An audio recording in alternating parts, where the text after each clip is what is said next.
Bonne journée à vous tous. Pardonnez-moi pour ma voix. Pardonnez-moi pour mon apparence. Euh, la barbe pas faite. Les yeux un petit peu... disons que je suis pas à mon meilleur. On va dire ça comme ça. Je suis malade. Je, j'ai, je suis malade depuis quelques jours. Et je suis encore malade et je fais une vidéo quand même aujourd'hui. J'étais à tous les 2 samedis. Je fais. Nous avons un groupe qui fait de l'évangélisation de rue dans ma localité. Et j'en fais partie. Et mon épouse est allée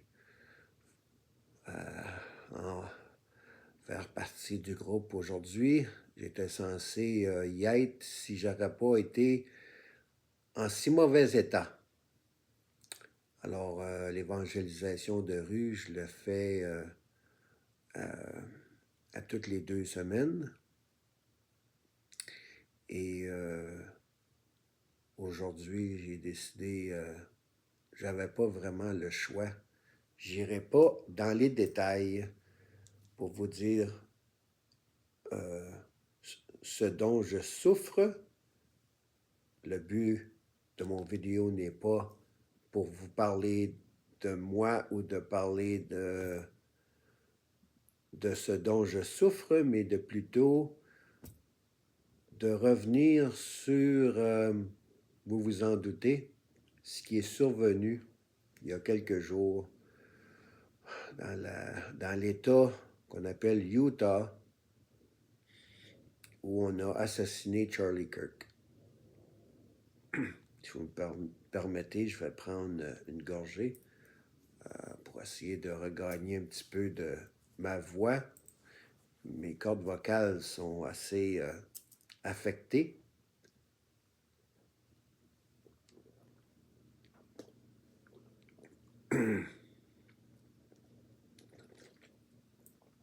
Alors voici. Je vous avertis également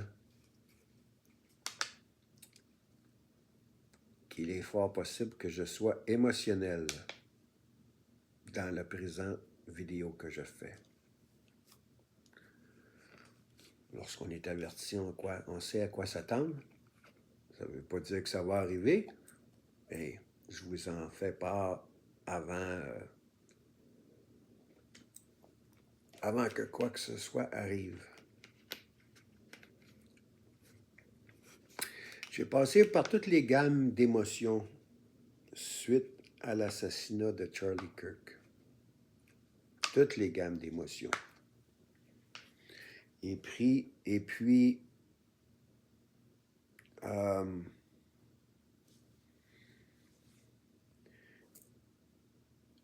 j'ai décidé de prendre quelque temps avant de faire une vidéo qui aborderait ce sujet-là. Aborder ce sujet-là au lendemain de l'assassinat, disons que il y a des choses qui peuvent être dites qui n'auraient pas dû être dites. Enfin. D'ailleurs, j'ai pris du temps pour digérer cet assassinat. C'est ça, assassinat. Digérer cet assassinat. Mais en même temps, j'ai tombé malade à peu près en même temps. Je ne peux pas savoir, je n'ai pas exactement la date exacte, là. Mais en tout cas, ça fait quelques jours. Puis là, j'ai très peu de sommeil.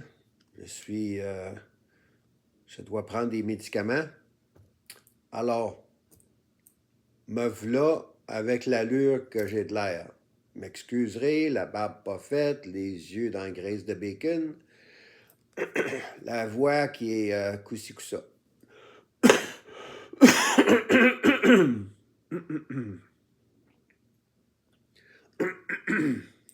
Bon. Peu importe qui a assassiné Charlie Kirk, et peu importe le motif. Là, il y a toutes sortes d'hypothèses, de complots, de scénarios farfelus sur le pourquoi du comment, puis c'est qui, puis c'est-tu un individu ou un groupe d'individus ou une organisation quelconque, locale ou internationale, ou le motif. Sachez une chose, il y a des gens, des fois, que ça prend des événements comme ça pour finalement se réveiller. Finalement, se réveiller qu'ils se sont fait mentir toute leur vie ou la plupart de leur vie. Et soudainement, ils se rendent compte et ils ont la réaction en conséquence. Lorsqu'ils se rendent compte, peu importe que ce soit au niveau politique, que ce soit sur le genre, que ce soit sur l'évolution ou la création ou l'athéisme ou les religions, Jésus-Christ, les gens se font mentir à tour de bras depuis le début des temps. D'ailleurs, le serpent dans le jardin a menti et a induit Ève à croquer la pomme, ce que Dieu avait prévenu de ne pas manger de ce fruit, mais elle a tombé dans le panneau, malheureusement. La nature paraît, la nature pécheresse. La voilà, l'origine. Puis on est pogné avec cette nature pécheresse, tout le monde, moi inclus, depuis le début des temps jusqu'à la fin des temps. Maintenant, voici où je veux en venir avec mon vidéo.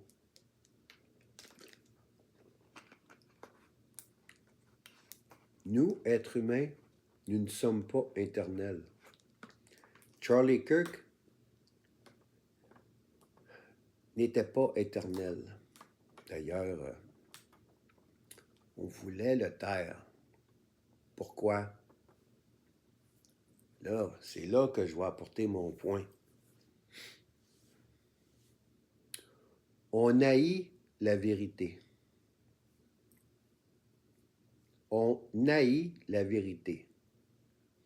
Lorsque la vérité est partagée, il y en a qui n'aiment pas ça. Que la vérité soit diffusée, soit connue. Toute vérité, peu importe, la vérité politique, religieuse, Jésus-Christ, tout ça là. Mais là où je veux en venir, c'est que la vérité, Jésus-Christ, est éternelle. Nous partageons la vérité aux gens et nous pouvons mourir, nous ne sommes pas éternels, mais la vérité, elle, continue d'exister. Elle est éternelle. Et personne peut éliminer la vérité. La vérité va toujours exister. La vérité a toujours existé, puis elle existera toujours. La vérité dont je fais les références, c'est Jésus-Christ. Et c'est biblique, là. Je me suis pas levé un matin, là, puis j'ai pris un expresso, puis j'ai dit, je vais faire une vidéo pour parler de quelque chose que j'ai pondu, moi, là, à 3 heures du matin, là. Mais non. Ce que je vous parle, là, c'est biblique. Alors, la vérité, elle est éternelle. Et il y en a que ça fatigue. Ils veulent essayer d'éliminer la vérité. Parce que ça ne fait pas leur affaire. OK? Au point d'assassiner. Alors, je vais vous partager un passage biblique qui se retrouve dans Jean, dans le livre de Jean. Puis je vais clore là-dessus. Je suis déjà rendu à 11 minutes. Je n'ai pas commencé à pleurer. Je ne me suis pas choqué. Je suis calme. Je suis magané, comme on dit au Québec. Je suis magané, mais comme on dit, je suis fait fort. Ben, je suis fait fort. Vous savez de quoi je veux dire, là? Pas fort aujourd'hui, là, mais c'est ça. Alors, il y a un petit peu de brillant dans les yeux. Ça me surprend. J'ai pas grand sommeil. Alors, dans Jean, le livre de Jean, chapitre 8, versets 31 et 32. Alors, Jésus avait une conversation avec les Juifs par rapport à être des vrais enfants de Dieu. OK? D'ailleurs, le paragraphe s'intitule « Jésus décrit les vrais enfants de Dieu ». Alors, je lis. Je commence dans le verset 31. Alors, il dit aux Juifs qui avaient cru en lui, « Si vous demeurez dans ma parole, c'est-à-dire la Bible, vous êtes vraiment mes disciples. » C'est ça, dans le temps, là, il n'y avait pas de Bible. Il y en a qui vont... il y en a des picosseux là, qui vont essayer de dire « Ouais, mais dans ce temps-là, la Bible n'existait pas, elle n'était pas imprimée, puis tout ça. » là. Ils sont complètement dans le champ, là.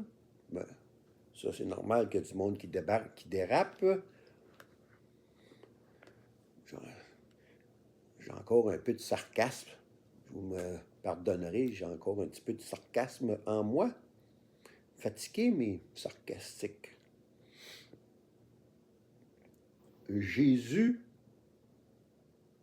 lorsqu'il parlait, lorsqu'il partageait des choses, lorsqu'il enseignait, lorsqu'il prêchait sa parole. Donc, il y a des choses, suite à son décès, qui sont demeurées, qu'on retrouve dans la Bible. Alors, lorsqu'on parle dans ma parole, dans la parole, on parle de la Bible. OK? Vous êtes vraiment mes disciples. Je répète, alors il dit aux Juifs qui avaient cru en lui, « Si vous demeurez dans ma parole, vous êtes vraiment mes disciples. » Je suis, autrement dit. Verset 32, « Vous connaîtrez la vérité, et la vérité vous rendra libre. » Dans la section où il y a une section dans la Bible. La Bible, vous regardez votre Bible, il y a une section sur la plupart des versets, une section commentaire qui va donner plus d'explications sur ce passage-là. Alors, dans ce cas-ci, spécifiquement, de Jean, chapitre 8, verset 32, on dit, « Jésus est la vérité qui nous libère. Il est la source de la vérité, la norme de ce qui est parfait, bien et juste. Il nous libère des conséquences du péché, de l'illusion et des mensonges de Satan pour nous montrer clairement le chemin de la vie éternelle avec Dieu. Il ne nous donne pas la liberté de faire ce que nous voulons, mais celle de suivre Dieu.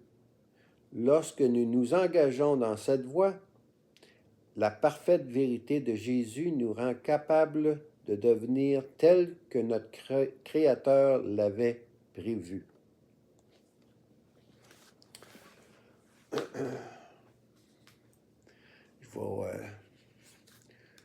Je vais terminer la vidéo en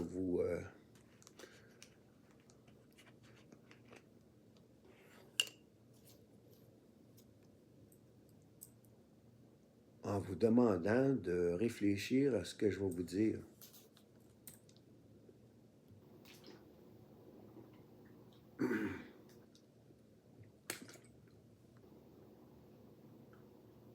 Jésus, la vérité, a été crucifié. On n'aimait pas ce qu'il disait, puis on n'aimait pas ce qu'il faisait. On l'a crucifié. Ses disciples, là, ses 10 apôtres, là, hein? Quelle sorte de morts qu'ils ont vécu? Hein? Paul, Jean, Luc. Hein? Allez lire la Bible. Il y en a qui se sont fait couper la tête, décapités, qu'on dit. Il y en a qui ont été crucifiés pour la vérité. Charlie Kirk n'est pas le seul qui a été tué pour la vérité. Ça ne date pas d'hier. Il y a des gens qui n'aiment pas la vérité. Par contre, le bon côté, c'est quand il y a des événements comme ça où il y en a qui perdent de la vie pour la vérité et qui la perdent d'une façon telle que ça les bouleverse tellement que soudainement, ça les réveille. Et soudainement, ils s'aperçoivent, hey, coudonc, le bien, le mal, ça existe. Allô, la Terre appelle la Lune. Allô, allô, allô, allô, allô, allô, la Terre appelle la Lune. Il y en a qui disent que Dieu n'existe pas, Satan n'existe pas, le bien puis le mal, ça n'existe pas. Au cours des derniers jours, là, avez-vous commencé à allumer, là? Avez-vous commencé à voir et à entendre des choses? Avez-vous ressenti des choses? Vous êtes-vous rendu compte que, ouais, c'est bien vrai, Satan existe, le bien et le mal, ça existe. Et jusqu'où ils sont prêts à aller, les disciples de Satan, ou ceux qui rejettent Jésus-Christ?